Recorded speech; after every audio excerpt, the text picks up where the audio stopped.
నమస్కారం welcome to I dream ధర్మ మార్గం విత్ విజిత కార్యక్రమానికి స్వాగతం.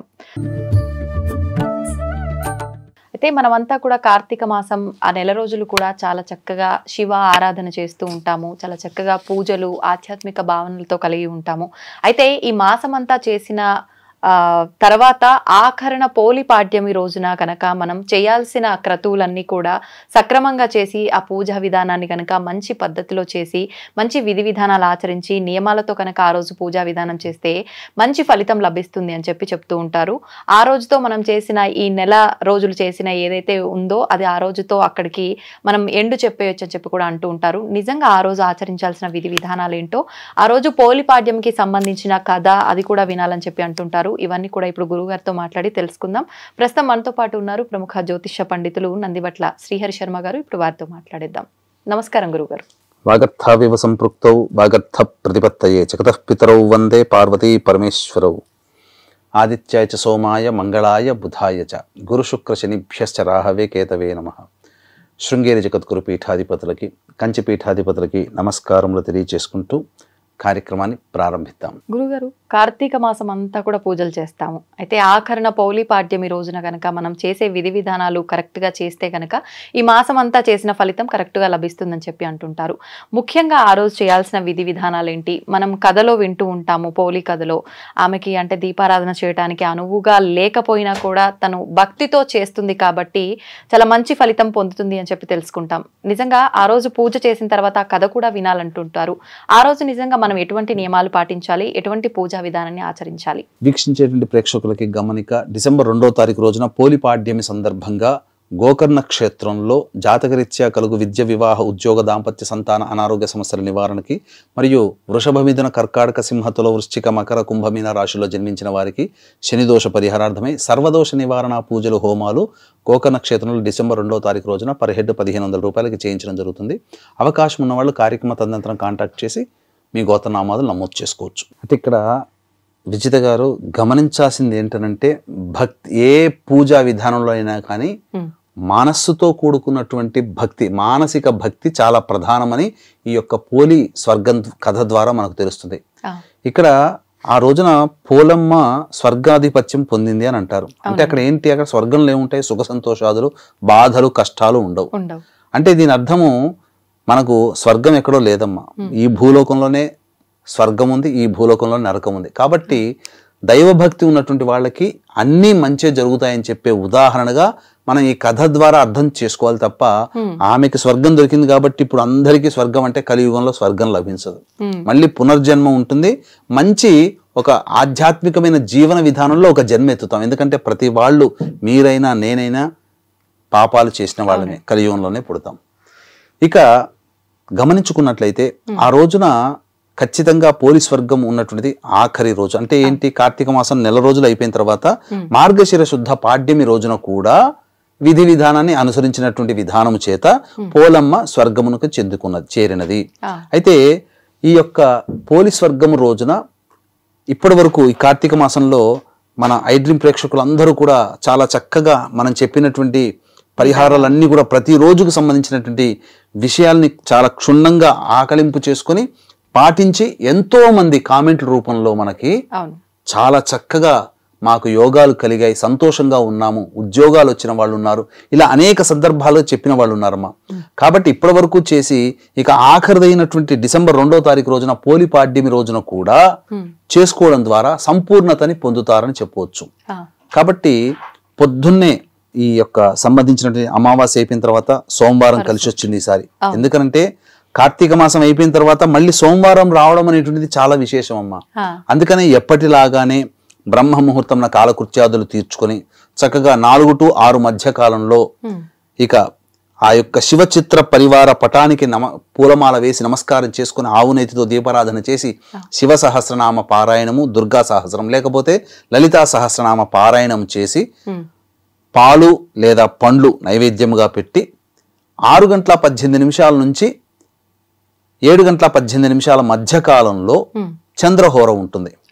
కాబట్టి ఆ సమయంలో పోలి పాడ్యమి కథ వింటూ దీప ప్రజ్వలన చేసి దీపములని నదిలో కానీ, తటాకంలో కానీ, చెరువులో కానీ వదిలే సంస్కృతి, తద్వారా వారికి ఈ యొక్క కార్తీక మాస వ్రత విధానం ఆచరించిన సంపూర్ణ సాంగ పుణ్య ఫలం లభిస్తుందని చెప్పవచ్చమ్మా.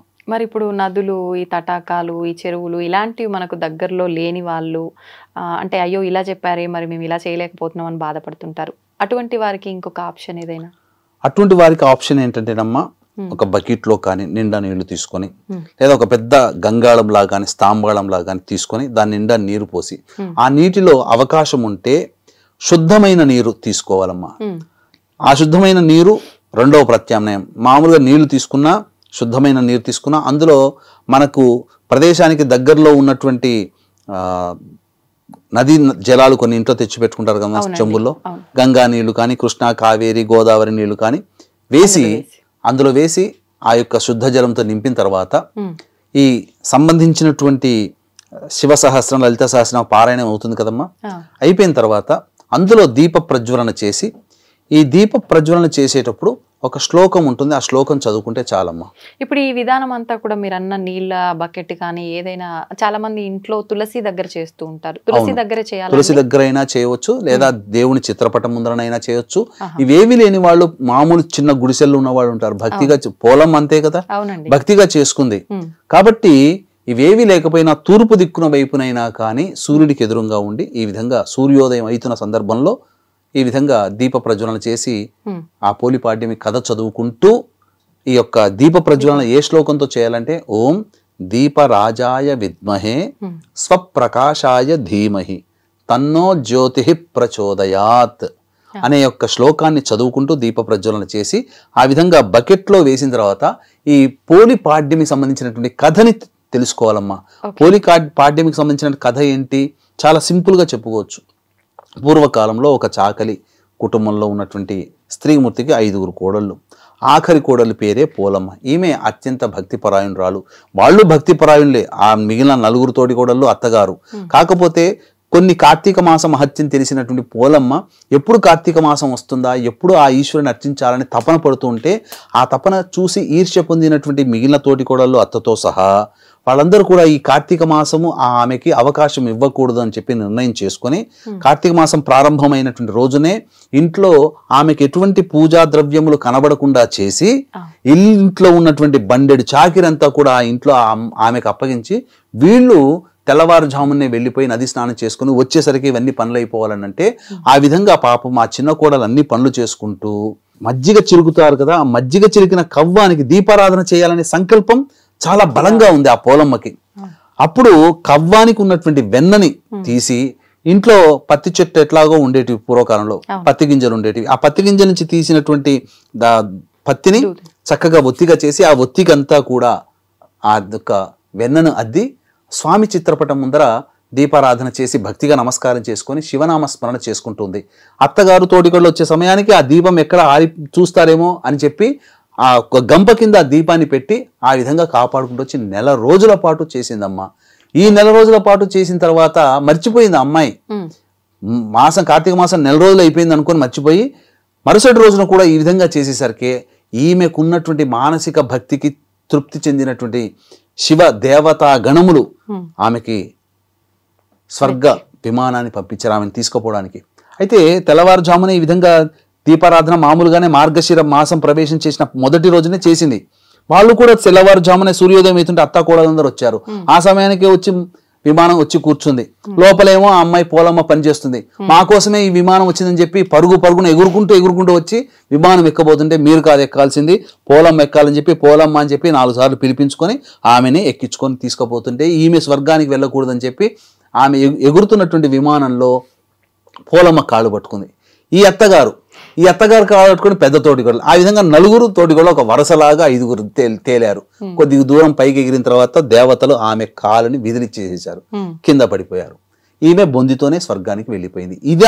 ఇలాంటి కథని చదువుకుంటూ చక్కగా ఆ యొక్క సూర్యోదయం 6 గంటల 18 నిమిషాల నుంచి 7 గంటల 18 నిమిషాల కాలంలో చంద్రహోర సోమవారం ఉంటుంది కాబట్టి ఆ సమయంలో చేస్తే విశేషమైనటువంటి పుణ్యప్రదం. అంతా కూడా ఈ 1 రోజుల పాటు చేసి ఉంటారు కదమ్మా మహిళలు, ఒక సంకల్పం, మనసులో ఒక కోరిక ఉంటారు కదా, ఉంటది. మనఃకారకుడైనటువంటి చంద్రుడికి అధిపతిగా ఉన్నటువంటి రోజు సోమవారం.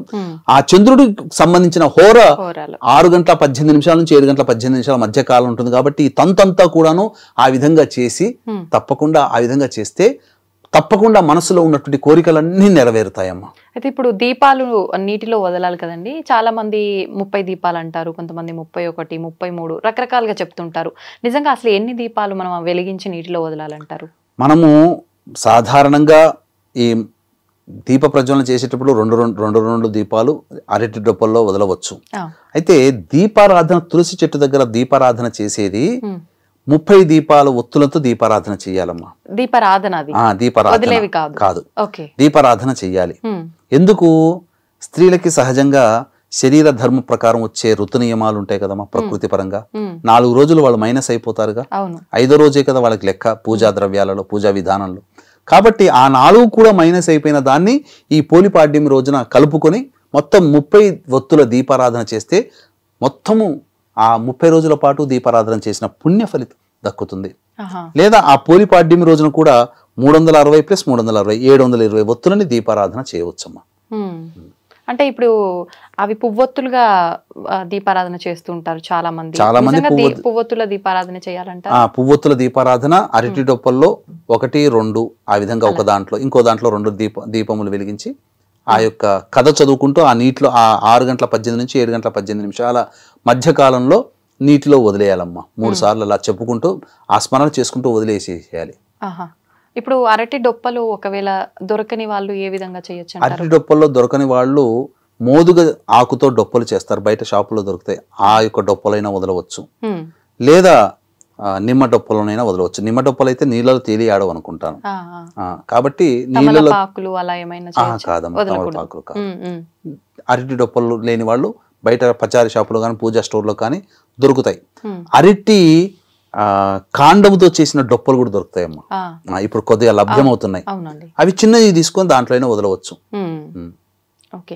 అయితే ఆ రోజున ముఖ్యంగా మనం ఉపవాసం ఏమైనా ఉండాలా, లేదు అంటే ఆ రోజు దాన ధర్మాలు ఏమైనా చెయ్యాలా? చేయాల్సి వస్తే ఎటువంటివి చేయాల్సి ఉంటుంది? ఉపవాసము ఉండవచ్చునమ్మా. ఆ రోజున పోలిపాడ్యం సందర్భంగా ఉపవాసం ఉండి నక్షత్ర దర్శనం చేసుకొని భోజనం చేయవచ్చు.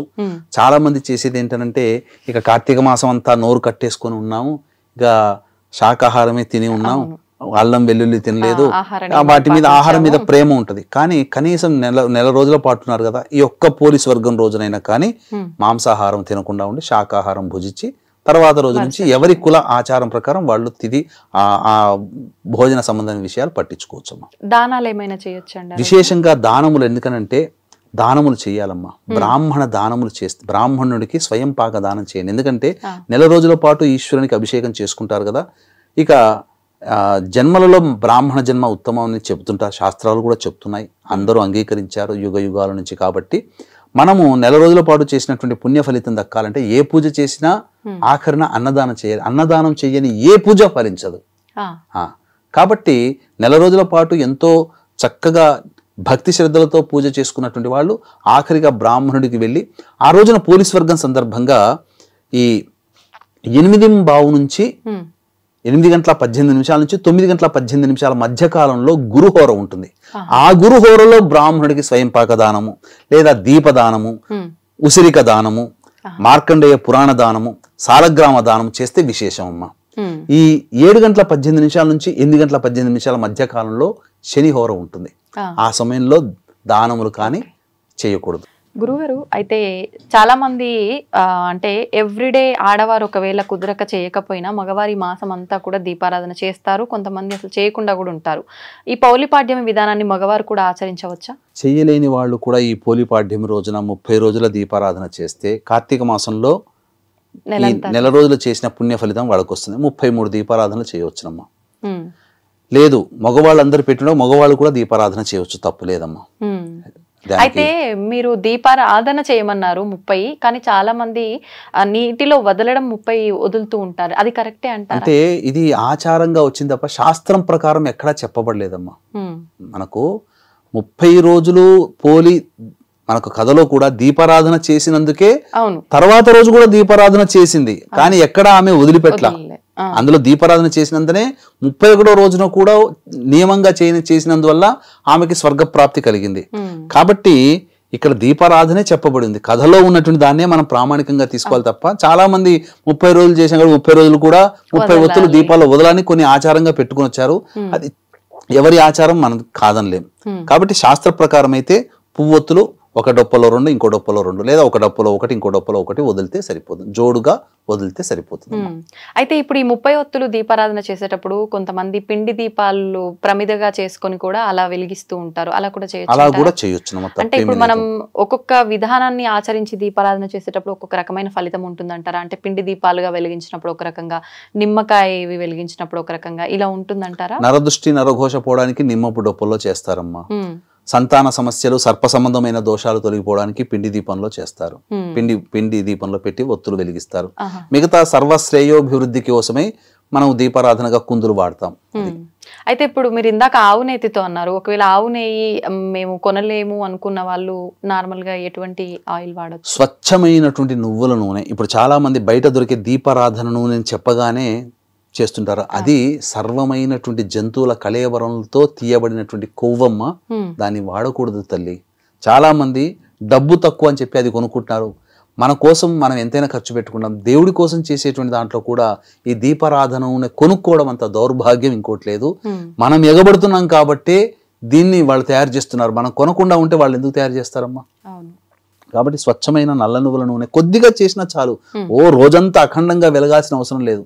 దీపం వెలిగించామా, ఒక ముహూర్త కాలం పాటైనా అది వెలిగిందా, 24 నిమిషాలు వెలిగితే చాలమ్మా. అంతే చాలు. అయితే చాలా మంది కొంచెం సేపట్లో, కొంచెం కాదు, మార్నింగ్ వెలిగించిన దీపం గనక మధ్యాహ్నానికి కొండెక్కితేనే చాలా మంది అరే ఎప్పుడు సాయంత్రం దాకా ఉంటది, ఇలా పోయింది ఏంటి, బాధపడుతుంది. ఒక ముహూర్త కాలం చాలమ్మా.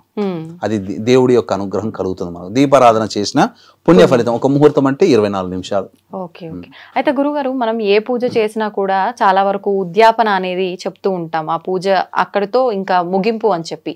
ఇప్పుడు ఈ కార్తీక మాసం అంతా చేసాము, మరి దీనికి ఉద్యాపన ఉంటుందా? అంటే ఈ పోలిపాడ్యం ఈ రోజు చేసేదాన్ని ఉద్యాపనగా భావించవచ్చా? ఇంకేదైనా ఆచారం ఉందా? ఏమీ లేదమ్మా. పోలిపాడ్యమికి ఉద్యాపన అనేదే లేదు.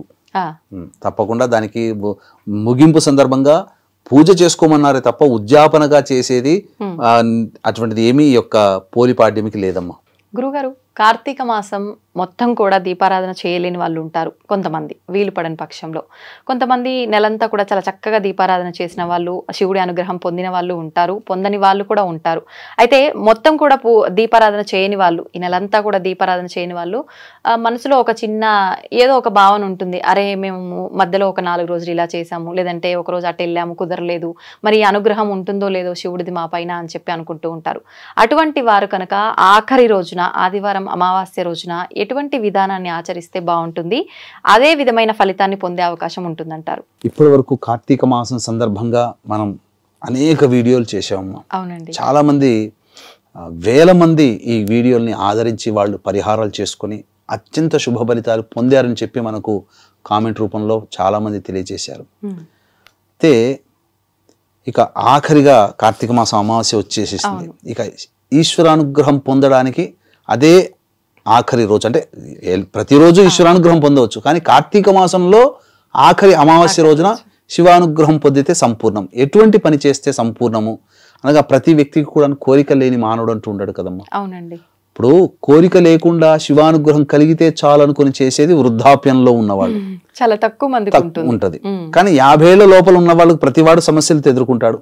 ఈ సమస్య నుంచి నేను బయటపడితే చాలు రా భగవంతుడా అని చెప్పి ఆలోచన చేసే వ్యక్తులే ఎక్కువ మంది ఉన్నారు, 100కి 90 మంది. కాబట్టి కుటుంబంలోని తల్లి తండ్రి తమ పిల్లల యొక్క బాగోగులు చూసుకుంటారు, వాళ్ళకి ఏం కావాలో అవసరానికి. అలాగే ఈ జగత్తుకే తల్లిదండ్రులు పార్వతీ పరమేశ్వరులు. మరి మన కోరికలు వాళ్ళు తీర్చుకుంటే ఇంకెవరు తీరుస్తారమ్మా? అంతే. కాబట్టి అత్యంత భక్తి శ్రద్ధలతో మనమందరం కూడా ఈ యొక్క సంబంధించినటువంటి కార్తీక మాసం అంతా చక్కగా చేసుకున్నాం. ఇక ఆఖరి రోజున అమావాస్య విశేషం ఏంటంటే, ఈసారి కార్తీక మాసము ఆదివారము అమావాస్య కలిసి వచ్చింది. పైగా అనురాధ నక్షత్రం కూడా ఉంది. ఈ 3 కలయిక ఒకటి వివరిస్తాను ఎంత ఇంపార్టెంట్ అయిన రోజు. పగలు పుట్టినటువంటి వాళ్ళకి పితృకారకుడు రవి. రవికి సంబంధించిన వారం ఆదివారం అయింది. రవికి సంబంధించిన తిథి అంటే రవి ఒక్కడే మాత్రమే సంపూర్ణంగా ఉండేటువంటి రోజు అమావాస్య. తర్వాత రాత్రి పుట్టినటువంటి వాళ్ళకి పితృకారకుడు శని భగవానుడు. ఆ శని భగవాను యొక్క ఆ యొక్క శని భగవాను యొక్క నక్షత్రాలలో ఒకటి అనురాధ నక్షత్రం ఆ రోజు అయింది. పైగా ఆ అనురాధ నక్షత్రం వృశ్చిక రాశిలో ఉంటుంది. వృశ్చిక రాశిలో చంద్రుడు బలహీనంగా ఉంటాడు. కాబట్టి ఎవరైతే మానవుల యొక్క సంకల్పం నెరవేరాలి అని అనుకుంటారో ఈ ఆదివారం అమావాస్య రోజున చేసేటువంటి శివ పూజల వల్ల వాళ్ళకి సంకల్పం మనోబలం చాలా వేగంగా పెరిగి వాళ్ళ యొక్క సంకల్పం అచిరకాలంలో నివారణ అవుతుంది, నెరవేరుతుంది, సంకల్పం నెరవేరుతుంది. కాబట్టి మనకు అనేక తంత్రములు ఉన్నాయి. తంత్రములు వేరు, తాంత్రికములు వేరు. తంత్రములు అంటే చిట్కాలు, తాంత్రికములు అంటే ప్రయోగాలు. ఆ తాంత్రికముల జోలికి మనం వెళ్ళకూడదు, తంత్రముల జోలికి వెళ్ళాలి. అయితే మనకు రహస్యాంతర్గతంగా నార్త్ సైడ్ కొన్ని పరిహారాలు ఉంటాయమ్మా. తంత్రములు వాళ్ళు ఎక్కువగా పాటిస్తారు. వాళ్ళు ఏం పూజలు ఎక్కువగా చేయకపోయినా ఇటువంటి చిట్టి చిట్టి తంత్రాలు పాటిస్తారు. తద్వారా వాళ్ళు అనుకున్నటువంటి పనులు వేగిరంగా ఈ కలియుగంలో అవుతుంటాయి. కలియుగంలో తంత్రములే ప్రధానం. అయితే ఆ రోజుకున్నటువంటి విశిష్టతని సంబంధించి చక్కగా చేసుకోవాలమ్మా. ఏం చేసుకోవాలి అని అంటే ప్రధానంగా ఆ రోజున ఈ సంబంధించినటువంటి వాళ్ళందరూ కూడా అమావాస్య 11:18 నుంచి 11:51 వరకు ఈ సంబంధించినటువంటి హోర ఉంటుంది. 10:18 నుంచి 11:18 మధ్యకాలంలో శని హోర ఉంటుంది. కాబట్టి ఆ శని హోరలో అమావాస్య రోజునే కాలకృత్యాదులు తీర్చుకొని పెద్దల కోసం తర్పణాది కార్యక్రమాలు చేయాలి. పెద్దల కోసం తర్పణాది కార్యక్రమాలు చేయాలి. ఆ సమయంలో చేయాలి. మరి ఉదయం నుంచి అప్పటి వరకు ఏం చేయకుండా ఉండాలనంటే దానికి కూడా ఒక చిన్న పరిహారం ఉంది. ఏంటనంటే ఒక మట్టి పాత్ర పెద్దది తీసుకొని వీక్షించేటువంటి ఐడ్రీమ్ ప్రేక్షకులు గమనించాల్సింది అంటే ఇప్పుడు చెప్పబడేటువంటి వస్తువుల్ని మీరు దగ్గర పరుచుకోండి. ఏంటనంటే మట్టి పాత్ర, మీరు ఎంత వయసు ఉంటారో ఉదాహరణకి 45 సంవత్సరాలు ఉన్నాయనుకోండి, 45 ఒత్తులు తెచ్చిపెట్టుకోవాలి. ఆ 45 ఒత్తులు పట్టేంతటి మట్టి ప్రమిద పెద్దది, లేదా 45 ఒత్తులు కలిపైనా కానీ ఒక మట్టి ప్రమిద పెట్టి ఆ మట్టి ప్రమిద తీసుకోవాలి. నువ్వుల నూనె స్వచ్ఛమైనది తీసుకోవాలి, లేదా ఆవు నెయ్యి అయినా పర్వాలేదు, లేదా నువ్వుల నూనె ఈ తంత్రంలో చాలా శ్రేష్టం చెప్పబడింది. నువ్వుల నూనె లేదా ఆవు నెయ్యి అయినా పర్వాలేదు. ఒత్తులు ఇవి దగ్గర పెట్టుకోవాలి. ఇక సూర్యోదయాత్ పూర్వమే కాలకృత్యాదులు తీర్చుకొని చక్కగా అమావాస్య రోజు కదా శివ పరివార చిత్రపటానికి చక్కటి పూలమాల వేసి శివ సహస్రనామ పారాయణం పఠించి ఒక జామకాయో దానిమ్మకాయో నైవేద్యంగా పెట్టాలి. తదనంతరం దేవాలయానికి చేరుకోవాలి. ఎటువంటి వస్తువులు? ఈ చెప్పినటువంటి ప్రమిదలో పోయడానికి వీలుగా ఉండేటువంటి ఆవు నెయ్యి కానీ, లేదా నువ్వుల నూనె కానీ, లేదా ఎవరు ఈ వీక్షించేటువంటి ప్రేక్షకుల్లో ఎంత వయసు ఉంటుందో అంత వయసు కలిగినటువంటి నెంబర్స్ కలిగినటువంటి ఒత్తులు, 45 సంవత్సరాలని చెప్పాను కదా, 45 ఒత్తులు తీసుకుని వెళ్ళాలి. తీసుకుని వెళ్ళి ఇప్పుడు చెప్పబోయేటువంటి చిన్న పరిహారం గనక చేసుకుంటే అద్భుతమైన ఫలితము. ఈ నెల రోజుల పాటు పూజ చేసిన తర్వాత శివానుగ్రహం కలిగేటువంటి రోజు అది. లేదా ఎవరైనా శివానుగ్రహం పూజ చేయలేని వాళ్ళైనా ఎవరైనా కానీ శివానుగ్రహం అతి త్వరగా పొందడం కోసం చెప్పేటువంటి పరిహారం చేసుకోవాలమ్మా. ఆదివారం అమావాస్య వచ్చింది కదమ్మా, 9:18 నుంచి 10:18 మధ్య కాలంలో చంద్రహోర ఉంటుంది. ఆ చంద్రహోరలో శివాలయంలో అభిషేకము జరిపించుకోవాలి, పంచామృతాలతో అభిషేకం జరిపించుకోవాలి. తదనంతరం ఈ 10:15 నుంచి 10:18 నుంచి 11:18 మధ్య కాలంలో శనిహోర ఉంటుంది. ఆ శనిహోరలో పెద్దల కోసం తర్పణాది కార్యక్రమాలు చేసుకోవాలమ్మా. పెద్దల కోసం ఆ సమయంలో తర్పణాది కార్యక్రమాలు చేయాలి, అంటే పెద్దల ప్రీతి కోసం. తరువాత ఇప్పుడు నేను చెప్పబోయే తంత్రాన్ని పాటిస్తే గనక శివానుగ్రహం అచిరకాలంలో కలిగి వాళ్ళ యొక్క సంకల్పం అతి త్వరగా నెరవేరుతుంది. వీక్షించేటువంటి ప్రేక్షకులకి గమనిక, ఈ యొక్క డిసెంబర్ 2వ తారీఖు రోజున పోలి స్వర్గాన్ని పొందినటువంటి రోజున పురస్కరించుకొని గోకర్ణ క్షేత్రంలో జాతకరీత్యా కలుగు విద్య, వివాహ, ఉద్యోగ, దాంపత్య, సంతాన, అనారోగ్య సమస్యల నివారణకి మరియు వృషభ, మిథున, కర్కాటక, సింహ, తుల, వృశ్చిక, మకర, కుంభమీన రాశిలో జన్మించిన వారికి శనిదోష పరిహారార్థమై సర్వదోష నివారణ పూజల హోమాలు పర్ హెడ్ 1500 రూపాయలకి చేయించడం జరుగుతుంది గోకర్ణ క్షేత్రంలో డిసెంబర్ 2వ తారీఖు రోజున. కార్యక్రమ తదనంతరం కాంటాక్ట్ చేసి గోత్రనామాలు నమోదు చేసుకోవచ్చు. ఇప్పుడు ఏమా తంత్రము అనంటే 11:18 నుంచి 12:18 వరకు గురుహోర ఉంటుంది. కానీ 11:51 అమావాస్య వెళ్ళిపోతుంది. కాబట్టి 11:18 నుంచి 11:50 మధ్య కాలంలో ఆ శివాలయంలో చేరుకొని ఆ ప్రమిదలో నిండా నువ్వులు నూనె కానీ లేదా ఆవు నెయ్యి కానీ వేసి అందులో మీరు చక్కగా పేర్చుకుంటే, ఉదాహరణకి 45 సంవత్సరాలు కదా, 45 ఒత్తులు పేర్చవచ్చు. 45 ఒత్తులు దీపారాధన వెలిగించండి. లేదు 45 ఒత్తుల్ని ఒకటిగా కలిపి ఒక దీపారాధన చేసి ఆ ఒక్క ఒత్తిని గుత్తిగా పెట్టి దీపారాధన చేసి చేతిలో పట్టుకొని శివాయ నమః శివాయ నమః అంటూ 3 సార్లు ప్రదక్షిణ చేయండి. 3 సార్లు కానీ లేదా 9 సార్లు కానీ లేదా 11 సార్లు ఏకాదశ రుద్రుల సమేతంగా 11 సార్లు కానీ ప్రదక్షిణ చేసి ఆ యొక్క దీపారాధన చేసే ప్రదేశంలో ఆ దీపాన్ని వదిలిపెట్టండి. వదిలిపెట్టి వెనక్కి తిరిగి చూడకుండా ఇంటికి వెళ్ళిపోవాలి. అంటే ఇది నీళ్ళలో వదలాలా? దీపారాధన చేసే ప్రదేశం దేవాలయం ఉంటుంది, అక్కడ పెట్టేసేసి శివాయ నమః శివాయ నమః అంటూ 3 మార్లు ప్రదక్షిణ, 3 కానీ 9 కానీ 11 కానీ ప్రదక్షిణలు చేసి వెళ్ళిపోవాలి. వెళ్ళిపోయి వెనక్కి తిరిగి చూడకుండా ఇంటికి వెళ్ళిపోయిన తర్వాత తెల్లవారి సోమవారం అయింది కదమ్మా, చాలా విశేషము సోమవారం కాబట్టి ఆ సోమవారం రోజున మళ్ళీ శివాలయానికి చేరుకొని పంచామృతాలతో అభిషేకము, బిల్వదళములతో అర్చన ఎవరైతే చేస్తారో శివానుగ్రహం సంపూర్ణంగా కలిగిపోయి వాళ్ళ సంకల్పం అచిరకాలంలో నెరవేరుతుంది అని చెప్పడంలో ఏమాత్రం సందేహం లేదు. ఇది పాటించి చూడండి, ఫలితం మీకే అనుభవిస్తారు.